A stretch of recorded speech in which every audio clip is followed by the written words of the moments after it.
My husband tapped a butter knife against his champagne glass and called my career pocket money in front of 43 people.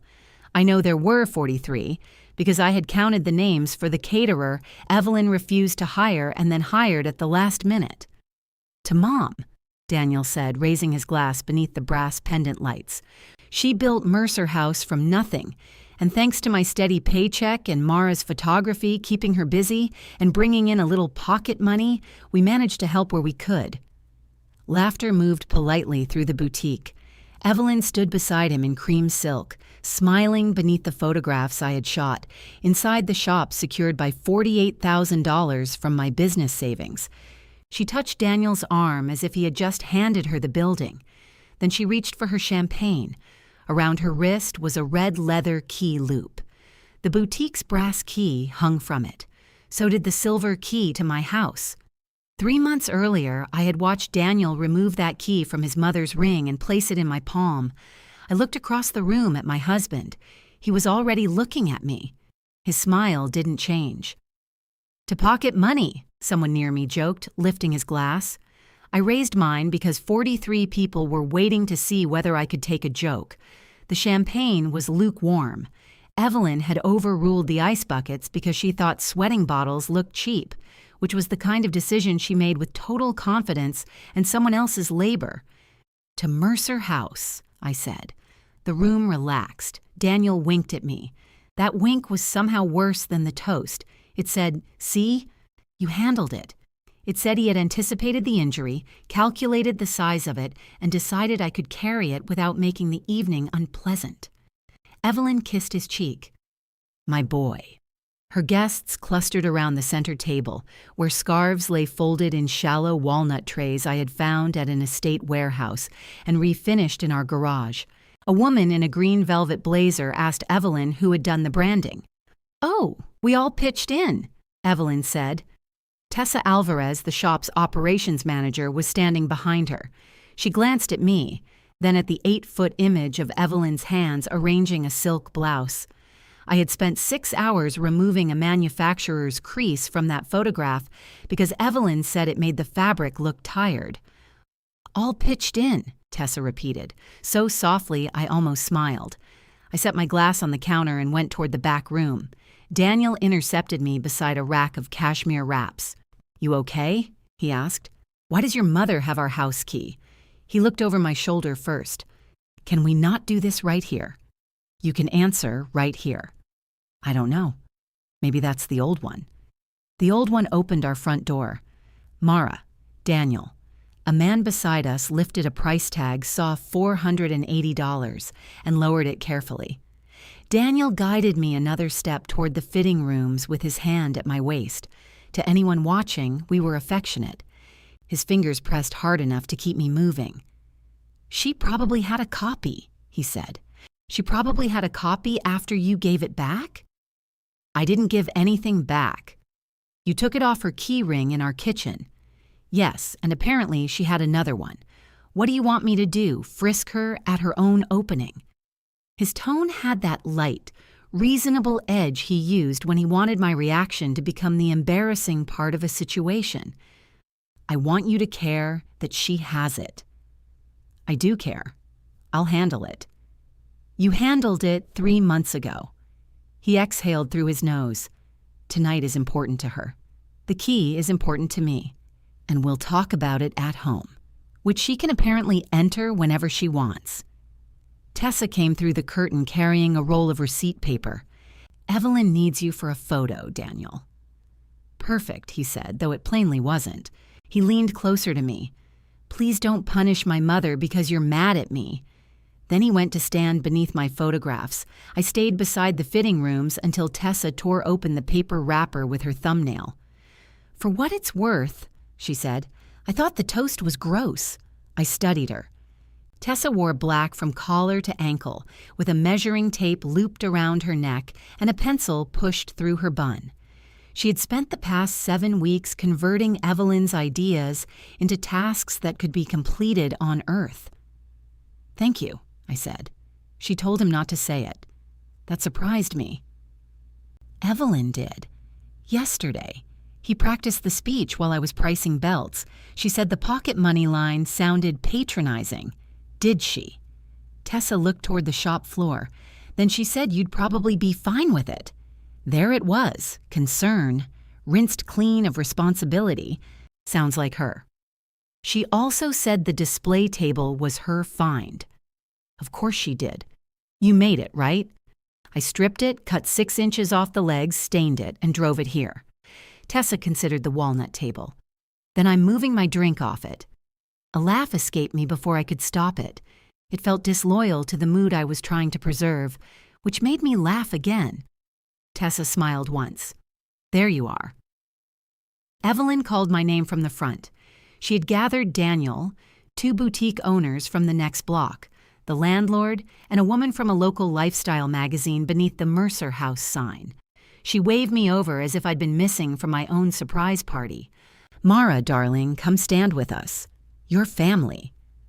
The photographer was one of my competitors, a pleasant man named Wes, who had once referred a hotel campaign to me when his father was ill. He lowered his camera when I approached. Your color work in here is beautiful, he said. Careful, Daniel said. Compliment her too much, and her rates go up. Wes looked at him for half a second. They should. I took my place beside Evelyn. She smelled like orange blossom and the face powder she had worn for as long as I'd known her. When she put her arm around me, the keys touched my bare wrist. The silver one was warm from her skin. Closer, Wes said. Evelyn drew me in. The key pressed between us. The flash went off. By 9:30, the guests had carried away most of the miniature lemon tarts and none of the goat cheese bites. Daniel stayed near the register, accepting congratulations as though he had personally hemmed the curtains. Evelyn rang up a scarf, fumbled the sales tax screen, and announced that she was more creative than technical. Tessa fixed the transaction without looking up. I collected abandoned glasses because standing still had become impossible. At the rear counter, I found the leather folio Daniel used for important papers. It was half hidden beneath tissue paper and vendor catalogs. A pale blue bank envelope protruded from the side. I knew the envelope. I received an identical one every quarter for the certificate of deposit pledged against Evelyn's lease. Daniel appeared before I could touch it. There you are, he said. He slid the folio under his arm. Mom wants us to come for brunch tomorrow. No. He blinked. Daniel wasn't used to hearing that word without upholstery around it. No to brunch? Yes. Okay, we can do dinner. No to pretending nothing happened. His face settled. I made a dumb joke. You described my career as pocket money while taking credit for funding this place. I said we helped. You said your steady paycheck and my little career helped. My business account is securing her lease, which nobody at this party needs to know. Apparently they needed to know you rescued her. That's not what I said. It's exactly what you said, just with a toast wrapped around it. A stack of tissue paper slipped from the counter and fanned across the floor. We both looked down. Daniel crouched automatically to gather it, which was one of the maddening things about him. He rinsed his coffee cup. He remembered to rotate my tires. He would kneel in an expensive suit to pick up tissue paper while telling me that my memory of a conversation was defective. He stood and tapped the edges straight. I was trying to make Mom feel proud, he said. And there wasn't enough pride available unless some came out of me? His mouth tightened. You know what she's been through. I did. Evelyn's husband had died 4 years earlier after a short, vicious illness, leaving her with a paid-off condo, a modest life insurance policy, and no idea who she was when no one needed her to manage appointments. She had tried volunteer committees, watercolor classes, and an online resale business that became our garage's problem. The boutique was the first thing that had held her attention for more than a season. I wanted it to succeed. That was the part Daniel used like a spare key. I know what she's been through, I said. I also know what I've done. Then you know I didn't mean anything by it. Meaning nothing by it doesn't improve it. Evelyn swept into the back room carrying 3 glasses by their stems. Are my 2 favorite people hiding? "Cleaning up," Daniel said. Her eyes moved between us. "Oh dear." I picked up the blue bank envelope and handed it to her. "This came for you. She didn't take it." "That's Daniel's. It's about my deposit." "Security," Daniel corrected. "Not a deposit." "It is a certificate of deposit. My certificate of deposit." Evelyn set the glasses down. One leaned against another with a delicate click. "I hope you don't think I've forgotten," she said. "Have you replaced it?" "The shop opened 2 hours ago." The agreement was 1 year. We're 6 months from the renewal date. And 6 months is a long time in retail. Her voice was warm, almost maternal. "Tonight should have shown you that." "Tonight showed me a lot." Daniel said my name in warning. Evelyn's hand went to the key loop at her wrist. She covered it without seeming to. I held out my palm. She looked at it. "What?" "Our house key." "Oh, for heaven's sake." She gave a tiny laugh, but color climbed from her collar. "That old thing?" "If it's old, you don't need it." "I keep keys. It's a terrible habit." "Then give it to me." Daniel shifted the folio under his arm. "Mara, we can handle this later." I kept my hand out. Evelyn unfastened the loop. The brass boutique key, a storage key, 2 small cabinet keys, and our silver house key slid into her palm. She turned them over twice. "I may have mixed up the copies," she said. "With what?" "I don't know. My condo, the old storage unit. Our key has blue nail polish on the top. I had marked it after finding Evelyn in our kitchen one Sunday morning, arranging flowers while Daniel and I were still in bed. She had brought croissants. Daniel thought the croissants changed the nature of the entry. Evelyn found the blue mark. For 1 second, her face lost its softness. She wasn't confused or sentimental. She was irritated that an object she considered useful had developed an owner. Then she worked the key off the ring and dropped it into my hand. There. Crisis resolved. The teeth bit into my palm. "Thank you," I said. Evelyn smiled. "You're welcome." Daniel waited until she walked away. "You really needed to do that now?" "Yes. You made her feel like a criminal." "I asked for my key." "You could have asked me." "I did, 3 months ago." He looked toward the shop floor where Evelyn was already laughing with the landlord. "She must have copied it before she returned the other one," he said. I watched his face. The lie was small. He offered it gently, like a coat he thought I ought to wear. I slipped the key into my dress pocket. "What's in the bank envelope?" "Routine notice." "About renewal?" "I assume so." "You haven't opened it?" "I've been a little busy helping pull this night together." I looked around at the room I had photographed, painted, hauled furniture into, and collateralized. "Right," I said. "You must be exhausted." At home, Daniel put the folio in the bottom drawer of his desk and went to take a shower. He did not mention the key again. I stood in the kitchen with my heels off, turning the silver copy beneath the pendant light. The blue polish was chipped at one corner. Daniel had painted that mark himself, holding the key between 2 fingers while I searched the bathroom cabinet for a color we would recognize. A minute later, water started running upstairs. I opened my laptop. The bank portal showed the pledge certificate, the current balance, and the date the automatic renewal instructions had to be confirmed. I read the date twice. Then I changed the delivery settings so every notice would come to my email as well as Daniel's. In the quiet field beneath Renewal Preference, I selected the option that required my written authorization. I did not give it. The water stopped upstairs. I closed the laptop, but I left the silver key beside it. Daniel came down in gray sweatpants, rubbing a towel over his hair. He opened the refrigerator and stared inside with the grave concentration of a man who had not eaten 6 miniature lemon tarts. "You want eggs?" he asked. "It's almost 11. That wasn't my question. "No, thanks." He took out the carton, set a pan on the stove, and noticed the key. "I don't want to fight all night," he said. "Then tell me how she got it." "I already told you." "You told me she must have made a copy before she gave the first one back." "That's the most likely explanation. Except that wasn't the old key." His hand stopped over the stove knob. The old copy had a square head. That one has a round head. We made it after we changed the front lock last fall. Daniel turned on the burner. I don't memorize keys. You picked up the copies from the hardware store.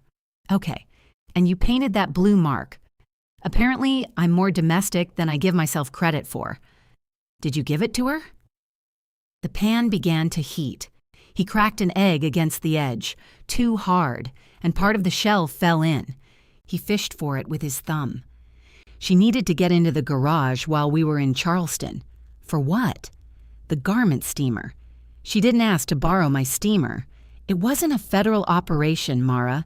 She called me, she needed it, and I told her where it was. So you gave her a permanent key because she needed a steamer once. I gave her a spare because we were out of town. And afterward, he cracked the second egg. I forgot. I looked at him long enough for the whites to turn opaque around the edges. No, I said. He reached for the salt. No what? You didn't forget. You watched me ask for the old key because she had been letting herself into my studio. You gave her another one after that.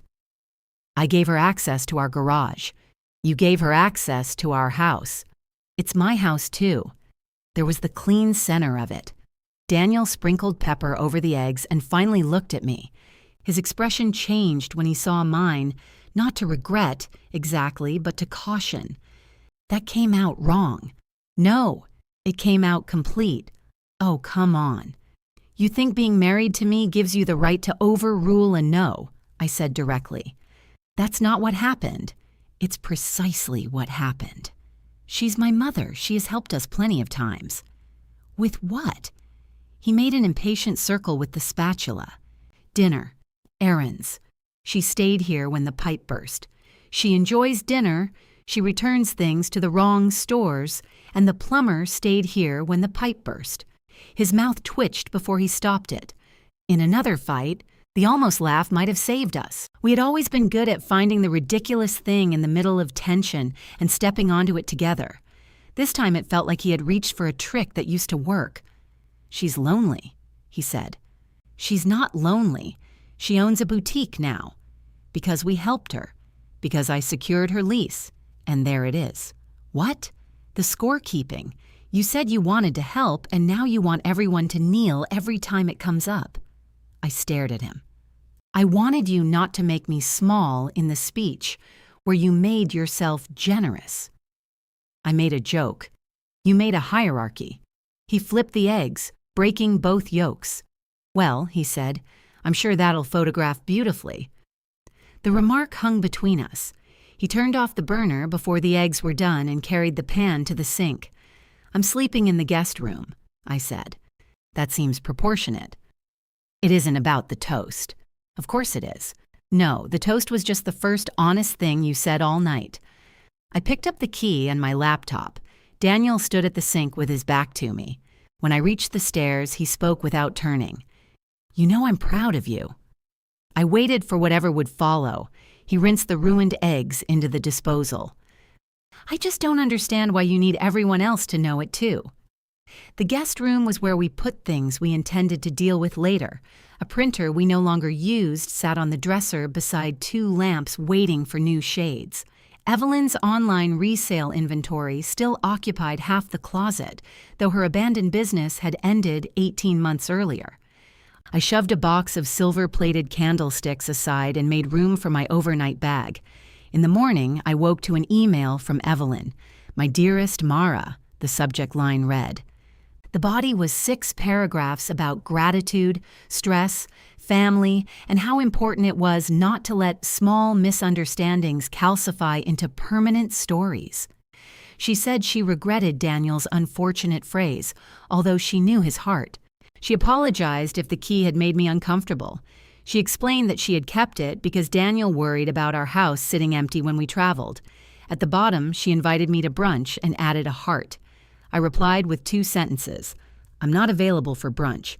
Please arrange a time this week for me to collect my studio fixtures and equipment from the shop. 3 dots appeared beside her name almost immediately, then vanished. Daniel was gone by the time I came downstairs.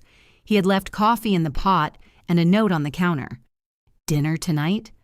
Reset? Under it, he had drawn a crooked flag like the one we used to plant in the sand whenever an argument had become too stupid to continue. It was an old private joke from a vacation when we got lost on a beach trail and spent 20 minutes blaming each other for the ocean being on the wrong side. I folded the note and put it in my pocket. Then I called a locksmith. My studio occupied what had once been a freestanding 2-car garage behind our house. I had insulated it, added north-facing windows, and built a storage wall for backdrops, props, and equipment. Daniel called it the garage unless he was showing it to guests. The locksmith arrived at noon in a van with a cartoon key wearing sunglasses painted on the side. His name was Ron, and he whistled while removing the keypad Evelyn knew how to use. "You want the house keyed the same?" he asked. "No, just this building." "Smart. People give out garage codes like phone numbers. This one's a studio." He looked around at the light stands, work tables, and racks of seamless paper. "Then people give out studio codes like phone numbers." He installed a deadbolt and handed me 3 brass keys. I put one on my own ring, locked the other 2 in the firebox with my contracts, and sent Daniel the new instructions. "Studio lock has been changed. Please don't give anyone access without asking me." His answer came 12 minutes later. "Seriously?" I photographed the new lock for my records and went back to editing a campaign for Bellwether Skincare. At 3, my client called. "Please tell me the pedestal is fixable," Lauren said. I turned toward the blue display plinth against the wall. A pale crescent had been gouged into its lacquered surface, where Evelyn's delivery driver dragged it across the boutique floor. "I can fix it. We shoot Thursday." "I know. It took 3 weeks to get that color approved." "I know." Lauren was quiet. She was not cruel, which made the embarrassment worse. "Do you have a backup?" she asked. "I will by Thursday." After we hung up, I found the photographs I had taken before lending the plinths to Evelyn. The surfaces were perfect. I added the repair labor and expedited paint fee to a spreadsheet, then opened the boutique's project folder. There were 74 hours I had never billed. Product photography, website images, storefront mock-ups, vendor calls, the walnut table, the plinths. A Sunday spent hanging curtain rods because Daniel had gone to a golf event with a prospective client, and Evelyn said the installer made her nervous. I created an invoice at my standard commercial rate, stared at the total, and cut it by half. Then I hated myself for cutting it and restored the full amount. I emailed it to Evelyn with a note explaining that all future work would require written approval and a deposit. She called before the message finished syncing to my phone. "Mara, this invoice says $12,800. $12,840 for helping me, for professional services and materials. You gave those things freely, some of them. I'm not charging you for the opening night photography consultation or the first set of test shots. How merciful. The damaged plinth needs to be repaired before Thursday." I told the delivery men to be careful. They weren't. I'm not responsible for grown men ignoring me. You hired them. A silence opened. "I see," she said. Her softness had gone. "So this is punishment. It's an invoice. For Daniel's toast. For my work. You were happy to do it when you believed you would receive enough praise." I looked at the blue plinth and the raw groove crossing its surface. I was happy to help when I believed help was something I chose. I have always respected your talent. Then paying for it should feel natural. Evelyn breathed slowly into the phone. "I'll discuss this with Daniel." "It isn't Daniel's invoice." "No," she said, "but he's the one who will have to fix this." She hung up. I took the plinth into the house and set it on the dining table, the damaged side facing the doorway. Daniel came home at 6 carrying Thai food and the bank folio. He saw the plinth first. "What's that doing in here?" "Waiting for you." He put the food on the counter. "If this is supposed to be symbolic, I'm too hungry. It's supposed to be damaged." He ran a finger along the gouge. "Mom did this. Her movers did. I'll pay for it." "With what money?" He looked up. "Your paycheck Her shop account? My pocket money? Can you stop saying that? I'd love to. I've been trying since you said it. He placed the folio on the table and pulled out the blue envelope. Here, the renewal notice, since apparently this is now a board meeting. I opened it. The notice confirmed the certificate's maturity date and requested updated financial statements from the boutique before any extension. Behind it was a printed projection with Mercer House's name at the top. Sales climbed in smooth monthly increments, ending at a figure nearly 3 times Evelyn's opening inventory. Who made this? I asked. Mom's accountant. Based on what? Expected growth? She has one night of sales, pre-orders, foot traffic, comparable businesses. I turned the page. There's a signature line for me. As the pledger. Routine. I'm not signing it. He pulled out a dining chair. Nobody asked you to sign tonight. I'm telling you now, and I'm telling you we have 6 months. So, did you know she still had our key? He shut his eyes. We're back to the key? We never left. I gave it to her. I forgot to get it back. I'm sorry. You didn't forget. Mara, I am sitting here trying to have an adult conversation about $48,000, and you're holding a key like it's the murder weapon in a detective show. No, I'm holding it like it opens my home. It opens our home, which is why you thought your yes canceled my no. He leaned back. What do you want from me? The truth before I have to prove it. His eyes moved to the bank papers. That was when I understood there was something else in the folio. I reached for it. He put his hand on top. Move your hand. Can we eat first? Move it. He did. Behind the projections were 3 transfer confirmations from our joint savings account. The first was for $8,000, the second for 6, the third for 8 more. All 3 had gone to Mercer House. I read the dates. The earliest was 2 months before the opening. The latest was the previous Tuesday. What is this? Inventory financing. You gave her $22,000. Loaned. Where's the loan agreement? We don't need paperwork with my mother. I laughed once. I couldn't help it. Daniel's face hardened. She had timing gaps with vendor invoices. It's normal for a new business. You transferred our savings without telling me. It's a joint account. So joint means you decide? Joint means either one of us can legally move the money. I didn't ask what the bank allows. I asked what our marriage allows. He stood. I knew you'd react exactly like this. You mean before you did it? I mean with no context, no patience, just instant suspicion. You hid $22,000 from me. I was protecting you from unnecessary stress. You were protecting yourself from hearing no. His jaw flexed. She'll repay it. When? After the holiday season. And if she can't? She can. And if she can't? He looked toward the blue envelope, the pledge deposit, the renewal, the projections built out of hope and expensive scarves. I saw the shape of his plan before he admitted it. If Evelyn could not replace my security, Daniel intended to keep my money underneath the shop and use our savings to keep everything above it looking successful. The front doorbell rang. We both turned. A second later, Evelyn used the house key Daniel had forgotten I now possessed and discovered that it no longer worked. The bell rang again, followed by Evelyn's familiar 3 knocks. Daniel stared at the front door. Were you expecting her? I asked. He didn't answer. Evelyn knocked once more. Daniel. I opened the door. She stood on the porch holding a bottle of wine and a white bakery box. Her smile appeared a beat late. Oh, you are home. I live here. I know that, darling. I thought you might be working in the studio.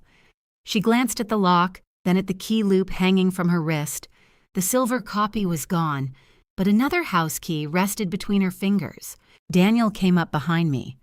Mom. Evelyn looked at him. This one doesn't seem to work. I stepped aside. Come in. She hesitated, probably because my invitation made the situation less comfortable than simply entering would have. I brought dessert, she said. How many keys to my house do you have? Mara, please. Is that the old square-headed copy? She closed her fingers around it. I found it in my kitchen drawer after our conversation. And you drove over to test it? I came to talk about your invoice. Of course you did. She handed Daniel the wine and walked past me. Her heels clicked through the foyer. When she reached the dining room, she saw the damaged plinth and the bank records spread across the table. Her steps stopped. Daniel, she said quietly. He showed me the transfers. She set the bakery box down. Then you know he believes in Mercer House. I know he took $22,000 from our savings. It was an urgent inventory opportunity. The vendor offered me exclusivity in the county.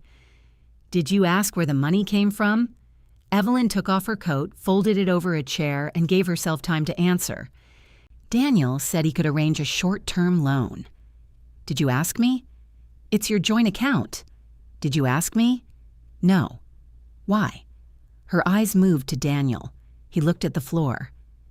I assumed my son discussed financial decisions with his wife, she said. Daniel gave a humorless laugh. Nice. I didn't instruct you to conceal it. You told me she'd overreact. I said Mara is cautious. You said she doesn't understand retail. Evelyn's cheeks tightened. I'm not going to be interrogated in your dining room. Mine too, I said, like the savings. She turned toward me. What would you like me to do? Return money I spent on inventory that is now hanging in the shop? I'd like a repayment schedule in writing. You sent me a $12,000 invoice today. Yes. And now you want $22,000 more. I want payment for my work and the return of money I didn't agree to lend. This is exactly why families shouldn't reduce every kindness to a transaction. Interesting lesson from a boutique owner. Daniel rubbed both hands over his face.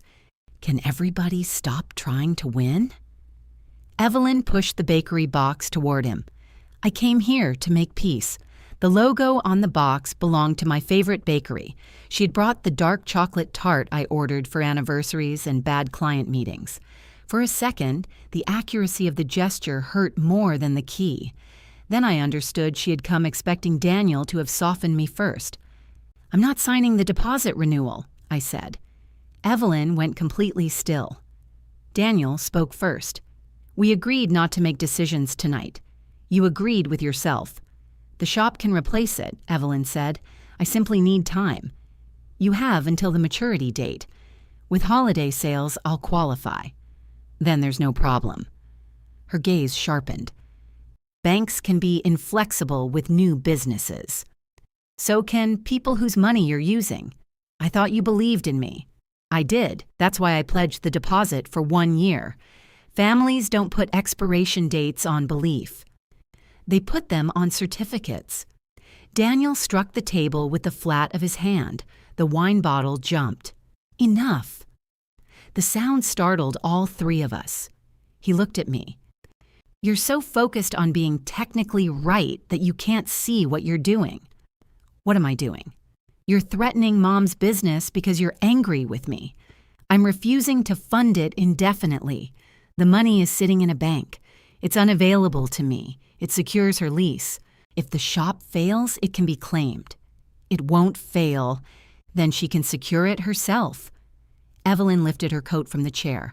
I won't stay where my failure is being anticipated with such enthusiasm. She held out her hand to Daniel. He gave her the wine.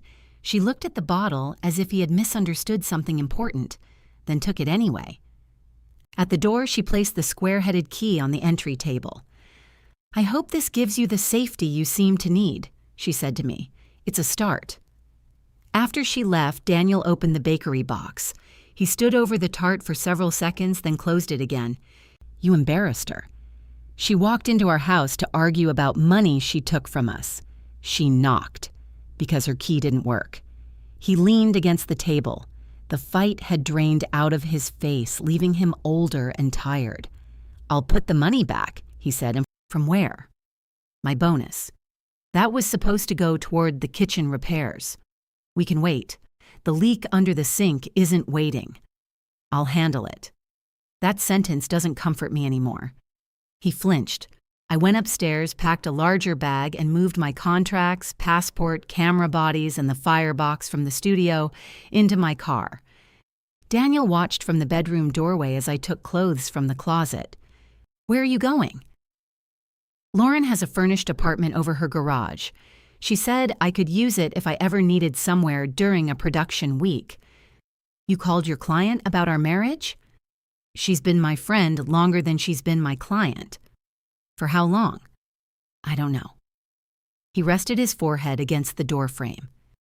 "Don't do this tonight." "Tonight is when I know." "Know what?" "That every boundary in this marriage lasts until it inconveniences you." He came toward me. "I screwed up. I should have told you about the transfers. I should have gotten the key back." "You didn't forget the key." "Stop calling a decision a mistake." His eyes filled before mine did, which felt unfair. "What are you saying?"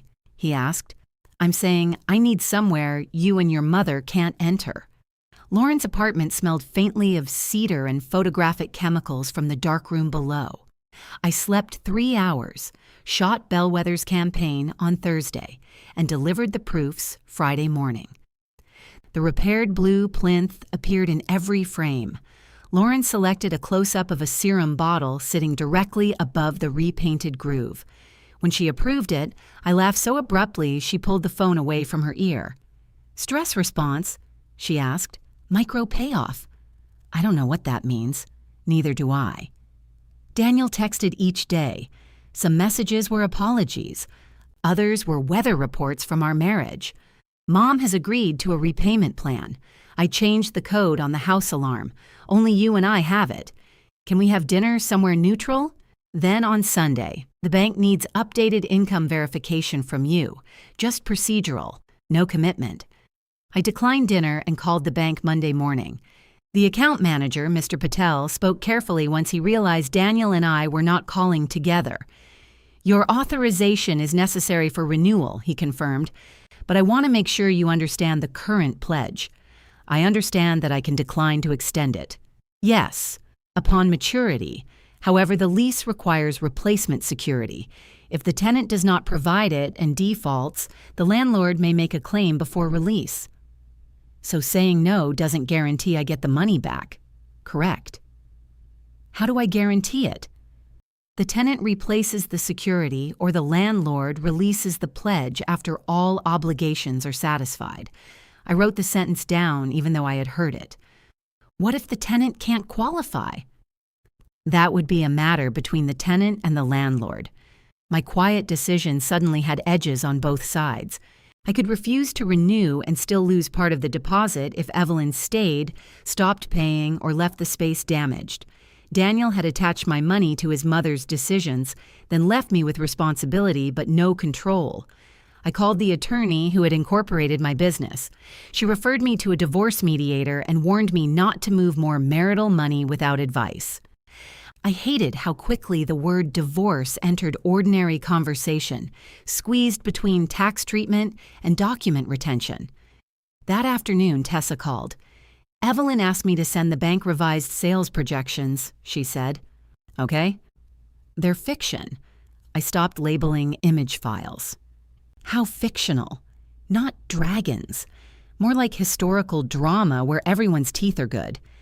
Despite myself, I smiled. "She counted all inventory inquiries as pre-orders," Tessa continued. "She included 3 months of a vendor's online sales as if they were ours, and Daniel wants the holiday event budget listed as prepaid." "Is it prepaid?" "It is aspirationally prepaid." "Why are you telling me?" "Because the projections have my initials on them. Remove your initials." I did. Evelyn put them back. The smile left. "Do you have the real numbers?" "I run the register and inventory." "Then yes. If I send them to you, I'm done there." "Maybe. I need the job." "Then don't send them to me." She was quiet. I had expected gratitude. Instead, she said, "That's annoyingly decent." "I'm having an off week. I can show them to the landlord without sending you anything. He's coming Thursday to inspect the HVAC. Why would you do that?" Because Daniel told Evelyn they can blame the projections on bookkeeping errors if the bank questions them. I'm the bookkeeping error. The landlord, Howard Leland, agreed to meet me after he inspected the shop. We sat in the empty cafe next door while workers stacked chairs around us.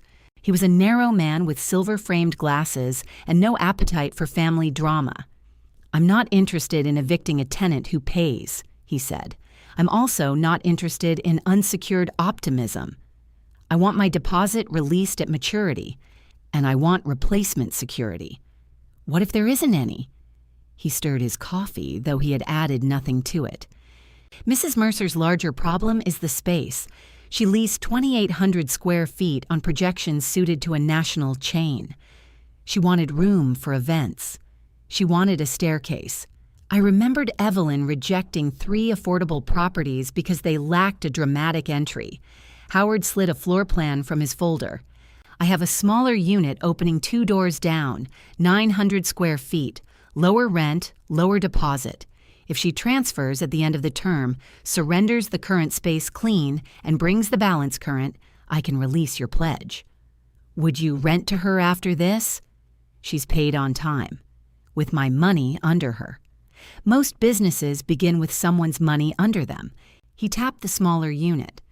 "This keeps the business alive," he said. "It simply requires everyone to stop pretending it's already bigger than it is." Evelyn rejected the proposal before I finished describing it. She had agreed to meet me in the boutique stockroom where unopened boxes formed a cardboard skyline behind her. "You went to my landlord," she said. "I went to the man holding my deposit. You told him I can't afford my lease. Your numbers told him." Her eyes flicked toward Tessa outside the doorway. "Tessa's numbers," she said. "The register's numbers. This store is 6 weeks old, and the move wouldn't happen for 5 months. Mercer House cannot become a narrow little room beside a nail salon. It can if it wants to keep trading." She picked up a sweater and folded it with quick, angry precision. "You would love that, wouldn't you? To shrink me down until I fit the amount of respect you think I deserve. I'm trying to get my money back without closing your business, by deciding what my business should be. No, by deciding what my money should do." Daniel stepped through the stockroom door. He wore his work suit and carried the leather folio. I looked from him to Evelyn. "You planned this. We planned to talk," he said. Evelyn walked out, closing the door behind her. Daniel set the folio on a box between us. "I can repay the joint savings with my bonus and part of my investment account." "Part?" "The market is down. Selling all of it now would be stupid. Moving our savings without asking was stupid. I know." The words landed softly because he had resisted them for so long. He opened the folio. Inside was a proposed separation agreement, a repayment schedule, and the bank's extension form. 90 days, he said. "That's all I'm asking. Give her the holiday season. If she doesn't qualify after that, she takes the smaller unit." "Has she agreed?" "She will." "That isn't an answer."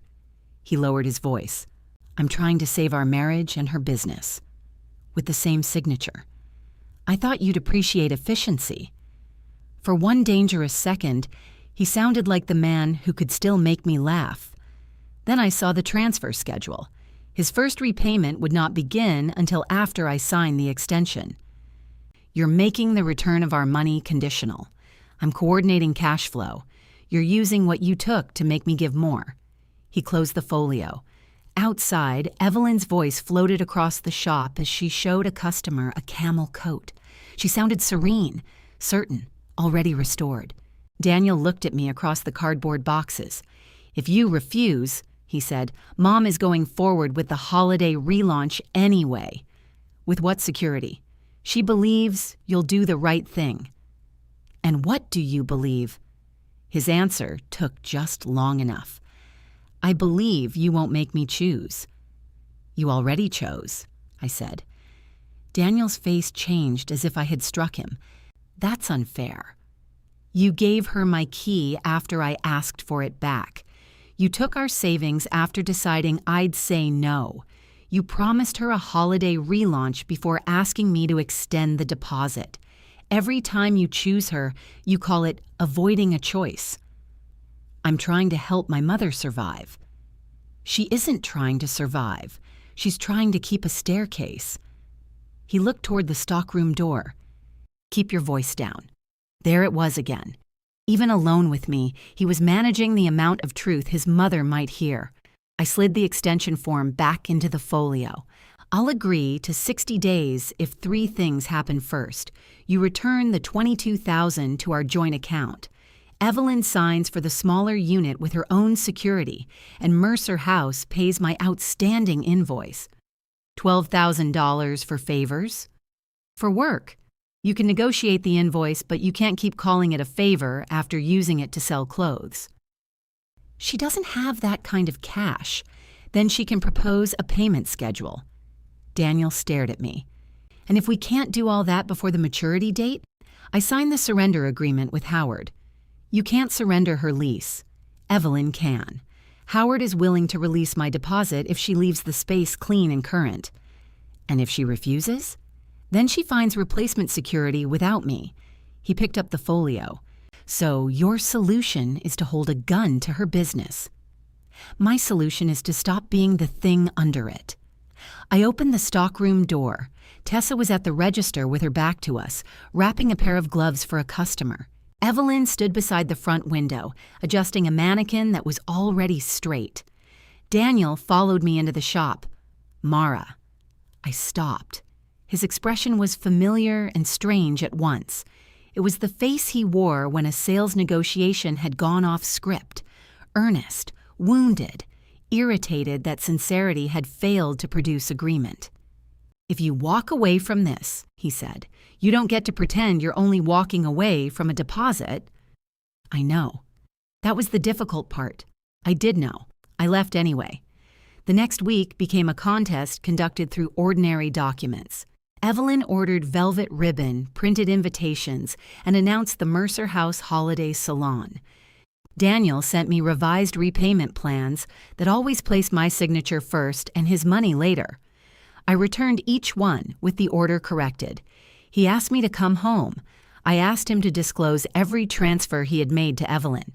He sent flowers to Lauren's apartment with a note that said, I miss my wife. I sent him the mediator's contact information. 2 days later, he emailed a spreadsheet. The $22,000 was there, along with smaller charges I had not known about. The opening night wine, the brass pendant installation, a 6-month subscription to the point-of-sale system. He had put them on our shared credit card and paid the balance from our checking account. At the bottom, he had written, I was going to tell you when things settled down. Things had been kept unsettled, so the telling could remain in the future.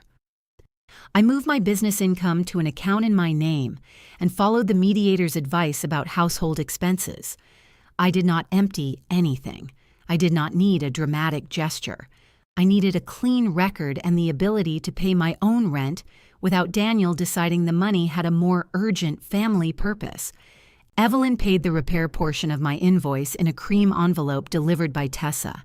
The rest came with a handwritten note. I cannot accept being billed retroactively for love. I wrote beneath it, then pay prospectively for work and mailed it back with a proposed payment schedule. Tessa called me from the boutique restroom. She read your note out loud, she whispered. To customers? To a mannequin and me. How did the mannequin take it? Very personally. I sat on the edge of Lauren's narrow guest bed, laughing into my hand. Then Tessa's voice softened. They're going ahead with the event. Daniel put down deposits with 3 vendors. From where? His card, I think. Has Evelyn signed the smaller lease? She won't look at it. Then there's nothing I can do. You could sign the extension. The words hurt more from Tessa because they came without manipulation. I could. And you're not going to. No. She let out a breath. Good. The holiday salon filled the boutique with cedar garlands, live music and inventory Evelyn could not yet afford. I knew because vendor invoices began arriving in the shared email account Daniel had used when he helped set up Mercer House. He changed the password after I asked him to remove me. For the first time, being locked out felt like progress. He came to Lauren's apartment the night before the deposit deadline. I saw his car through the blinds, the dark green vintage coupe he restored every Sunday for 3 years, when our weekends still belonged to us. Lauren opened the door before I could stop her. Daniel stood on the step carrying the leather folio. "This must be the husband," she said. "I'm Daniel." I gathered. She let him in, took her tea, and disappeared downstairs with enough deliberate slowness to make clear that she was nearby. Daniel looked around the apartment. "This is where you've been living?" "It's where you send flowers. It's small. It locks." He absorbed that. "I brought the final extension," he said. 60 days, like you asked." "What about the conditions?" "I transferred $8,000 back this afternoon. My bonus covers the other 14, but payroll doesn't release it until January. Evelyn, she'll consider the smaller unit if holiday numbers don't support this one." "Has she signed?" "No." "My invoice?" "She paid for the damaged pedestal." "Plinth. For God's sake, Mara. If my work is too insignificant to name correctly, stop asking it to secure a building." He dropped the folio on the tiny kitchen table. "Do you hear yourself? Everything is a test now." "No, everything was a test before. I just didn't know I was taking one." I apologized for the toast. This isn't about the toast. It's absolutely about the toast. Before that night, you were proud to be part of this. Before that night, I thought I was part of it. You are. As what? The creative little wife whose money becomes real when your mother needs it. He pulled out the form and uncapped a pen. "Sign this. My bonus hits in 3 weeks. Mom gets through the holidays. Then we sit down in January and untangle everything." "Like the key?" His eyes closed. "You want me to say I chose her over you?" "I don't need you to say it. I love my mother. So do that. Love her. Visit her. Help her move racks into the smaller store. Put your own money under her lease. She only has me." The sentence came out rough and frightened. I understood then that Evelyn's helplessness and Daniel's usefulness were not opposites. They fed each other. Every crisis gave him a place where he never had to wonder whether he mattered. My competence, the career he called pocket money, the boundaries he called coldness, those left him without a starring role. "You made sure of that," I said. "What does that mean?" "You fire anyone who tells her no. You undermine anyone who asks her to adjust. You solve problems she creates, and then you call it proof that she can't live without you. You think this is some kind of game?" "No, I think it's your marriage." He looked at me. I hadn't planned to say it that way, but neither of us pretended I meant ours. Daniel placed the pen beside the extension form. "If you don't sign, I'm going to have to sell the car." The coupe had been his father's. Daniel had bought it from Evelyn after the funeral because she could not bear to see it in her garage and could not bear to give it away. I had spent Sundays bringing Daniel coffee while he swore at rusted bolts. The first time the engine turned over, he pulled me into the driver's seat and kissed me while it shook around us. I wanted to save it. That was the ugliest little truth in the room. I wanted to spare him the loss and Evelyn the smaller shop, and myself the knowledge that I had allowed both. The signature line waited beneath the paragraph describing my money. "If I sign," I said, "what changes?" "Everything. I'll rebuild the savings. Mom will stabilize. You come home, and we get counseling." "What changes before I sign?" He said nothing. I slid the form across the table. For one hopeful second, he reached for it. Then I placed the pen on top. "I'm not renewing." He stared at me, his hand suspended over the page. "You'll regret this." "I already regret what it costs." He left the folio behind. At the door, he turned as if he expected me to stop him. I didn't. Howard received my written refusal the next morning. Evelyn tried to secure the larger lease with her projected holiday revenue. The bank requested verified sales records. Tessa provided the real ones and removed her name from every forecast she had not prepared. Evelyn dismissed her on a Friday, then called her Monday morning when no one else knew how to reconcile inventory. Tessa returned for 2 weeks at a consulting rate higher than her old salary. "She paid?" I asked. "Before I walked in," Tessa said. "Turns out she understands deposits." Daniel sold the coupe to a restoration collector in Virginia. His bonus restored the $14,000 still missing from our savings. The car money covered Mercer House's vendor balances, the final rent on the large store, and part of the move. Evelyn signed the smaller lease 11 days before the surrender deadline. She did not call me. Howard sent the executed transfer agreement, and I read her signature 3 times. It looked exactly as it had on birthday cards and holiday checks, graceful and slightly tilted, a familiar hand accepting a limit. The last walkthrough took place on a gray morning after the racks had been rolled 2 doors down. Without the mirrors and warm lights, the boutique looked enormous. Pale rectangles marked the walls where my photographs had hung. Evelyn waited near the walnut table. "I bought that from you," she said before I could speak. "You paid the first installment. I'll pay the rest." She ran her fingertips along the edge. "The smaller unit doesn't have space for it." "I know. You could take it." "I don't need it." Her mouth tightened. "You enjoyed this." "No." "You expect me to believe that?" "I enjoyed watching you pay Tessa properly." A reluctant sound escaped her, almost a laugh. Then she looked toward the staircase. "I wanted one beautiful thing that was mine," she said. "I wanted that for you too, until you didn't. Until you decided mine was also yours." Howard entered with a clipboard, ending the conversation. The walls were patched. The final rent had cleared. He signed the release request for my certificate. Evelyn picked up the red leather loop from the counter. Only the small unit key remained on it. She slipped it around her wrist and walked out carrying a box of velvet hangers. The divorce took 7 months. Mediation was quieter than our marriage had been at the end. Daniel received credit for returning the joint savings. I received the unpaid balance of my invoice from his share of the settlement. He argued once that my original deposit had been a family gift. Then his own email appeared in the documents. "Just park your deposit for 1 year. Mom will replace it once the shop has history." He stopped arguing. When the decree arrived, Mercer House was still open. Smaller, narrower, and usually staffed by Evelyn alone, it had begun turning a modest profit. Daniel visited every Saturday. I knew because I sometimes passed the window on my way to the bakery. He never saw me.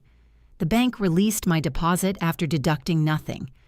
I used part of it to lease a sunlit studio across town.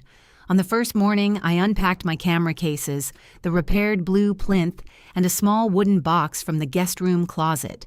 Inside was the brass key to the first studio I had rented 9 years earlier. I hung it beside the new key near the door.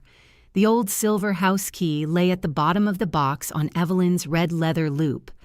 I left it there with the divorce papers. Then I locked my new studio from the inside and turned on the lights.